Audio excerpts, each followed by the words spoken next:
로마서 5장 6절에서 8절 말씀을 통해 사랑하라고 말씀하시기 전에 사랑한다고 말씀하신다라는 제목으로 하나님 말씀 증거하도록 하겠습니다. 사랑하라고 우리에게 말씀하시기 전에 먼저 우리를 향하여 사랑한다라고 말씀하십니다. 그러니까 성도는요, 하나님의 일꾼이기 전에 하나님의 자녀입니다. 그러니까 우리에게 요구하시는 게 다르다는 거예요. 일꾼에게는 실적을 바랍니다. 그러니까 회사를 위해서 열심히 일해라.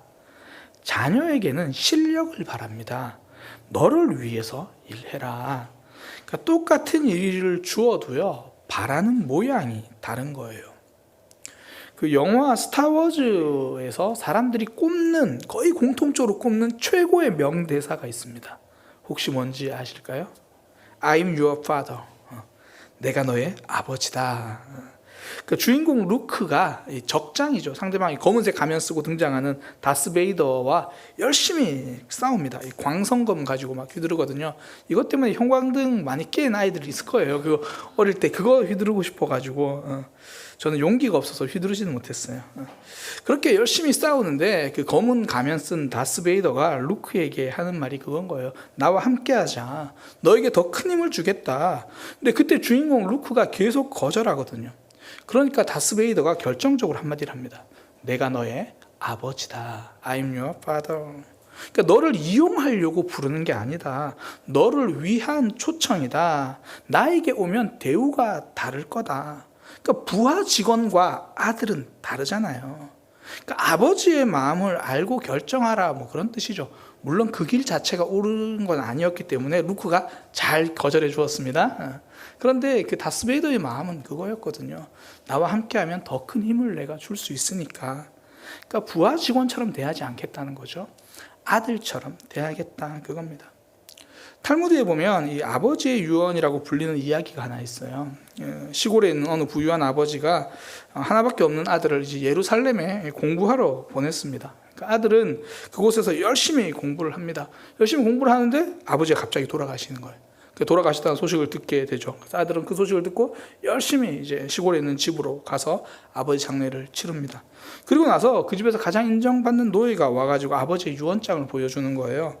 나의 모든 재산은 이 노예에게 줄 것이다. 내 아들은 내 재산 중에 그가 원하는 딱 하나만 가질 수 있다. 유언장이 이렇게 된 거죠. 그 아들은 아버지의 결정을 이해하지 못합니다. 아버지와 사이가 나빴던 게 아니거든요. 그 아버지가 왜 그런 결정을 하실까? 그래서 이해할 수 없어서 그 지역에 있는 이제 랍비를 찾아가서 묻는 거예요. 아버지가 이런 유언을 하셨는데 도대체 아버지가 왜 그러셨는지 모르겠습니다. 그 유언을 들은 랍비가 이렇게 말하죠. 그 아버지는 정말 당신을 사랑하셨군요. 그리고 정말 현명하신 분입니다. 아들이 물었죠. 그러니까 아들에게 물었습니다. 랍비가. 아버지는 자네를 정말 사랑하셨나? 네, 그렇습니다. 그러면 자네가 생각하기에 아버지는 자네에게 재산을 다 물려주기를 원하셨겠지? 그렇죠. 그런데 왜 딱 한 가지만 가지라고 하셨을까? 만약에 재산을 다 상속한다고 말했다면 노예는 그 아버지의 죽음을 너에게 알리지 않았을 거고 재산을 그가 다 가지고 도망갔을 거다. 그러나 모든 재산을 노예에게 준다고 했으니 노예는 기쁜 마음으로 너를 찾아가서 이 소식을 알려주었을 거다. 이제 너는 아버지의 소유 중에 단 하나만 선택하면 된다. 무엇을 선택하라는 의미겠느냐? 그 노예를 선택하면 된다. 다 주기를 원하셨기 때문에 하나만 주신 거죠. 왜 하나만 선택하라고 하셨는지를 물을 게 아닙니다. 나를 사랑하시는 아버지는 내가 무엇을 선택하기를 원하셨을까? 그걸 물어야 했죠. 하나님은 우리를 일꾼으로 부르지 않으셨습니다. 우리는 일꾼으로 부르기에는 그렇게 적합한 사람이 아니에요. 오늘 본문에 나타난 성도의 모습, 아들로는 적합할지는 모르겠지만 일꾼으로는 적합하지 않거든요. 성도를 표현하는 단어가 오늘 본문에 한 3가지가 나오거든요. 근데 이 3가지 모두 다 이 일꾼을 표현하기는 좀 작용 미달이에요. 6절에 보면 우리가 아직 연약할 때, 그러니까 우리의 모습이 연약하다 이렇게 말해요. 이게 몸이 약하다 그런 의미가 아니고요, 죄를 넘어서지 못하는 연약함을 이야기합니다. 그러니까 하나님 나라를 위해서는 크게 쓸모가 없다는 의미예요. 죄를 넘어서지 못하니까. 아니 죄 문제를 넘어서지도 못하는데 하나님의 영광을 가리지는 않으면 다행이죠. 일꾼으로는 자격 미달이라는 거예요. 같은 맥락으로 이제 또 나오는 단어가 이 경건하지 않은 자 이렇게 이야기를 해요. 이 경건하지 않다라는 번역이 영어 번역이 굉장히 재밌어요. 저는 영어 잘 못하는데 한글로 보통 적어와요. ungodly. 그러니까 무엇이 아니다 반대의 의미고 God 하나님. 그러니까 하나님과 반대의 모습, 하나님을 싫어하는 모습, 하나님과 정반대, 하나님을 섬기지 않는 사람, 그게 경건하지 않은이라는 그런 의미예요. 여기서 말하는 건 ungodly. 그러니까 하나님과 반대로 있는 모습. 이게 바울의 자기 고백이잖아요. 예수님이 그를 찾아오셨을 때 예수님이 바울에게 제일 처음 하셨던 말씀이 뭐냐면 내가 너를 사랑한다 이 말씀이 아니고요. 야, 너는 왜 나를 박해하느냐? 너의 삶은 ungodly. 너는 정말 나 반대편에 서 있구나. 너 정말 나 싫어하지? 그런 이야기예요.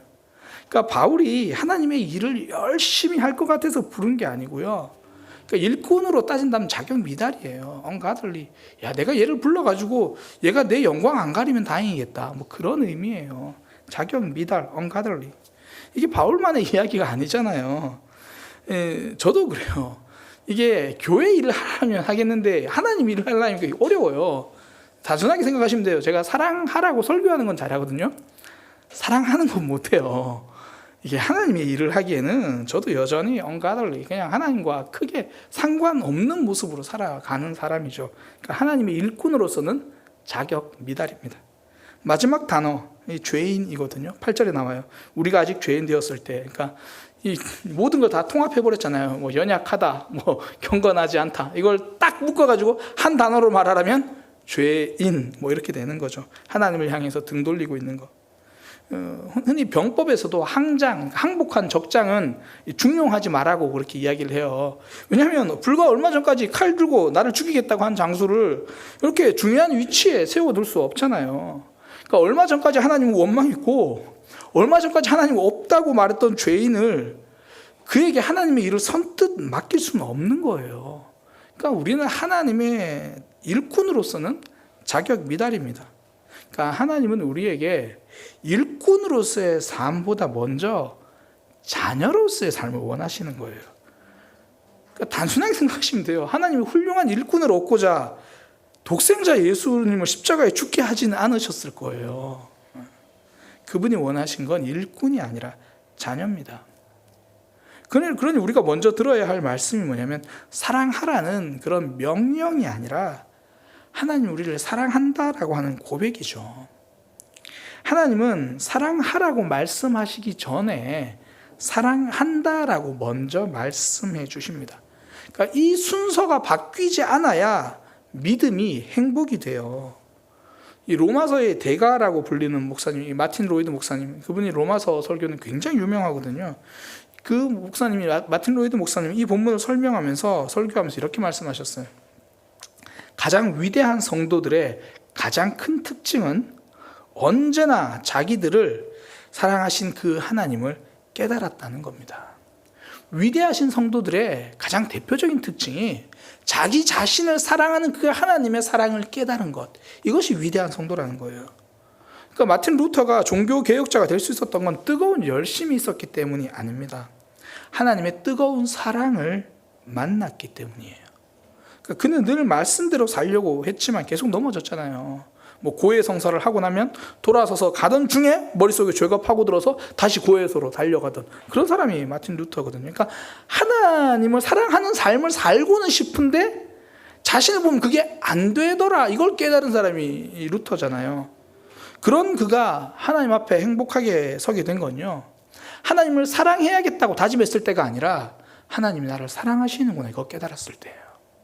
하나님의 은혜를 깨달았을 때, 죄인을 용서해 주시는 하나님의 사랑을 만났을 때 그가 위대한 종교개혁자가 될 수 있었습니다. 그러니까 계속 사랑해야 한다고 생각해 보세요. 아들과 딸도 다 숙제처럼 보여요. 집에 가면 숙제 2명이 기다리고 있어요. 구역 식구들, 여러분들도 마찬가지예요. 부모님 여러분 딱 보고 순간 감사라는 생각도 들겠지만 숙제처럼 보일 때가 있다고요. 구역 식구들도 구역 숙제처럼 보이는 거죠. 그런데 가끔씩은, 아주 가끔이지만 속 뒤집는 아들에게 넉넉해질 때가 있어요. 못마땅한 딸을 보고도 모른 척 넘어가 줄 때가 있어요. 부흥이 끝났을 때예요. 은혜 받았을 때. 내 안에 하나님 사랑으로 넉넉해졌을 때입니다. 저의 사역을 봐도 그래요. 제가 말씀을 보면서 참 많이 부담스러운 본문 중에 하나가 이 아둘람 공동체 본문이거든요. 환난당한 자, 환난당한 모든 자, 빚진 모든 자, 마음이 원통한 자가 다 그에게로 모여, 다윗에게로 모여, 다윗은 그들의 우두머리가 되었는데, 그렇게 하는 사람들이 400명이었다. 흔히 이제 아둘람 공동체 같은 교회가 되어야 한다라고 말하잖아요. 저도 동의합니다. 그런데 제가 그런 리더가 될 자신이 없는 거예요. 일단 생각해 보세요. 환난당한 자, 빚진 자, 마음이 원통한 자, 이런 사람 400명 누구 목회하려고 생각하면 깜깜하거든요. 차라리 신실한 사람 4명하고 목회하는 게 훨씬 더 재밌을 것 같아요. 무엇보다 이게 저한테는 큰 숙제처럼 와닿고 좀 피하고 싶은 본문 중에 하나였어요. 그러던 중에 제가 어떤 한 분이랑 대화를 하는데 그분이 그런 이야기를 해주시더라고요. 우리 사랑의 교회가 지난 몇 년 동안 위로의 공동체가 되고 있습니다. 하나님이 우리 교회에 큰 위로를 주십니다. 그러면서 하는 이야기가 다윗을 통해 아둘람 공동체에서 사람들이 위로받은 것처럼 우리 교회도 하나님이 그렇게 일하고 계십니다. 그렇게 이야기를 하는데 제가 깜짝 놀랐어요. 늘 숙제 같던 아둘람 공동체, 그런데 부족하지만 저를 통해서 또 우리 지체들 통해서 하나님이 이미 만들어가고 계시더라는 거예요. 그러니까 이게 제가 사랑해야 한다는 마음, 그걸 숙제로 볼 때는 계속 힘들었거든요. 숙제처럼 보이고, 어떻게 원통한 자, 억울한 자 어떻게 품을 수 있을까 굉장히 피하고 싶었어요. 그런데 제가 지난 몇 년 동안 한 거는 단지 하나님 앞에서 몸부림치고 그 하나님 사랑을 놓지 않으려고 몸부림친 것뿐이거든요. 그때 하나님은 우리의 삶 가운데, 우리 공동체 가운데 아둘람 공동체를, 위로의 공동체를 이루고 계시는 거죠. 그러니까 우리가 해야 할 것은 해야 할 사랑보다 우리를 사랑해 주시는 하나님의 사랑을 먼저 보는 거예요. 하나님은 우리가 받은 사랑을 먼저 보라고 말씀하십니다. 그래서 하나님이 이 사랑을요 거듭 말씀하시는 거예요. 제가 지금 로마서 우리가 말씀 시대에 같이 하면서 저도 로마서를 하나하나 아침 저녁으로 묵상합니다. 아침에는 이 묵상하기 위해서 하고요, 저녁에는 그걸 설명하기 위해서 다 해서 또 보내주고 막 그래요. 근데 굉장히 힘들었던 것 중에 하나가 반복이에요. 반복. 앞쪽이 계속 반복해요. 여러분 죄인이었는데 의롭게 되었습니다. 하나님이 사랑해 주셨습니다. 이걸 막 몇 장에 걸쳐서 다른 표현으로 계속 반복을 해요. 나중에는 좀 묵상하기도 좀 민망하고 설명할 때도 지난 얘도 말씀했던 것처럼 그런 식으로 이렇게 써요. 왜 이렇게 하나님이 여러 번 반복하십니까? 내가 너를 사랑한다는 건 절대로 잊지 말아야 할 진리라는 거예요. 하나님이 죄인이던 우리를 사랑하신다. 사랑받을 자격 없는 자를 사랑하셨다. 이 말은 아무리 강조해도 지나치지 않는 말이라는 거고요. 그렇게 강조해도 우리가 자주 잃어버리고 사는 말이라는 의미예요. 제가 앞서 마틴 로이드 목사님 이야기를 드렸는데요. 그분이 이 로마서 설교를 하면서 6절을 이렇게 표현하셨습니다. 6절은 성경 전체에서 가장 위대한 구절 중에 하나다. 하나님의 사랑에 대해서 말해주는데 있어서 이보다 더 큰 진술은 없다라고 저는 서슴없이 말하겠습니다. 우리가 아직 연약한데 그때 우리를 위해서 죽으셨다. 이건 하나님의 사랑, 이거보다 더 큰 사랑은 없다. 하나님은 우리가 하지 못한 사랑을 헤아리고 계시기보다는 우리가 아직 받아야 하는데 다 받아들이지 못한 사랑 때문에 안타까워하고 계신다라는 거예요. 이걸 계속 반복해서 말씀하십니다. 오늘 본문 6절, 7절, 8절이 전부 같은 말이에요. 전부 같은 말. 원래 부모의 마음이 그렇잖아요. 자녀의 부족함을 미워하기보다 안타까워하는 게 부모잖아요. 하나님은 우리가 사랑하지 못해서 아유 저거 또 사랑하지 못했네, 또 미워하고 있네, 왜 저러지, 이렇게 보기보다 우리가 하나님 사랑 안에 거하고 있지 못함을 안타까워 하신다고요. 새벽마다 지금 예레미야 말씀을 살펴보고 있잖아요. 예레미야 말씀 1장부터 지금 한 11장 이렇게 왔는데 계속 심판에 대한 말씀만 하고 있어요. 심판, 멸망, 그 선포밖에 없어요. 그런데 제가 그 말씀 읽고 묵상하는데 참 감사한 게 이 설교거리가 계속 있어요. 계속 멸망과 심판인데, 왜냐하면 그 속에 하나님의 안타까운 사랑이 들어있더라고요. 그 예레미야를 가장 잘 이해하는 방법은 멸망도 아니고요, 심판도 아니고요, 하나님의 눈물과 하나님의 사랑입니다. 그 모든 말씀을 하나님이 하신 사랑으로 보이는 거예요. 왜 자꾸 계속 너 멸망할 거라고 이야기하시나요? 제발 좀 멸망의 길을 피했으면 좋겠다는 안타까운 심정이잖아요. 그러니까 우리는 때로는 우리가 해야 될 사랑만 자꾸 보거든요. 근데 하나님은 순서를 좀 바꾸라는 거예요. 하나님이 원하시는 건 내가 너를 사랑한다, 내가 너를 사랑한다. 우리가 받고 있는 사랑을 먼저 보기를 원하시는 겁니다. 그러니 우리에게 필요한 건 해야 할 사랑에 주목하는 것도 중요하지만 그거보다 먼저 이미 받은 사랑에 집중하는 거예요. 그러니까 오늘 본문에서 하나님의 사랑을 가장 잘 보여주는, 이미 사랑하고 계신 그 사랑을 가장 잘 보여주는 단어가 이 기약대로라는 단어예요. 기약대로. 이게 약속하신 대로 그 말이에요. 그러니까 우리를 사랑하시는데 오늘 본문이 이렇게 되잖아요. 우리가 아직 연약할 때에 기약대로, 약속하신 대로 그리스도께서 경건하지 않은 자를 위해 죽으셨다. 이게 우리의 상태가 좋아지면, 우리가 연약한데 우리가 좀 나아지면 그때 예수님이 죽으셨다, 그런 이야기가 아니고요.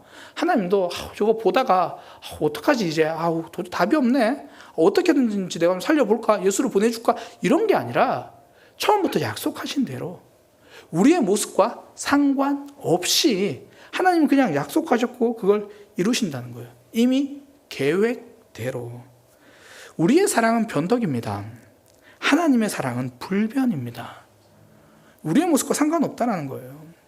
우리의 사랑은 상황에 따라 흔들리는 사랑이잖아요. 하나님의 사랑은 언제나 흘러 넘치는 사랑입니다. 우리는 사실 내 모습 따라 사랑하잖아요. 일단 주로 나에게 좀 호의적으로 대해주는 사람, 그리고 흔히 말해서 사랑을 알아들을 수 있는 사람을 사랑하잖아요. 사랑해도 좀 사랑의 말귀가 통하는 사람, 그러다가 좀 우리 컨디션이 좋으면 좀 그렇지 않은 사람까지 사랑해요. 그러니까 컨디션 사랑이죠. 그러니까 그러니까 때로는 두 부류가 있는 것 같아요. 그 컨디션이 눈에 드러나는 사람과 눈에 안 드러나는 사람과 그 차이가 있을 뿐이지 대부분 우리는 컨디션 사랑이라고요. 앞서 말씀드린 것처럼 부흥에 맞추면 컨디션 좋으니까 속 뒤집는 아들도 사랑해주고, 부흥회 안 하고 계속 이제 말씀 못 듣고 막 그러면 아마 비대면 예배 동안 어떻게 지내셨는지 모르겠어요. 그런 기간 동안 우리의 삶이 또 그렇게 되는, 이거 컨디션 사랑이에요. 근데 성경은 원래 사람이 그렇다라고 이야기합니다. 대신에 더불어 이야기해 주는 게 하나님은 컨디션 사랑이 아니라 변함없는 사랑, 기약대로의 사랑. 우리는 어떤 모습은 상관없이 이미 사랑하기로 약속하신 그 사랑. 그러니까 우리의 연약함을 이기는 사랑이죠. 앞서 말씀드린 것처럼 이게 우리의 모습 따라 사랑하신 게 아니라 약속대로, 그러니까 우리의 모습은 상관없다라는 거예요. 그래서 우리가 하나님 사랑을 대할 때 필요한 건 저울이 아니라 거울이에요. 그러니까 저울, 내가 얼마나 또 사랑해야 되나, 내가 무엇을 해야 되나, 항상 그 사랑의 무게를 달아보고 무서워하잖아요. 내가 또 이렇게 해야 되는데 저렇게 해야 되는데, 그 저울에 달아보고 무서워하기 전에 거울에서 내 모습 먼저 보라는 거예요. 오늘 다 거울 보고 오셨습니까?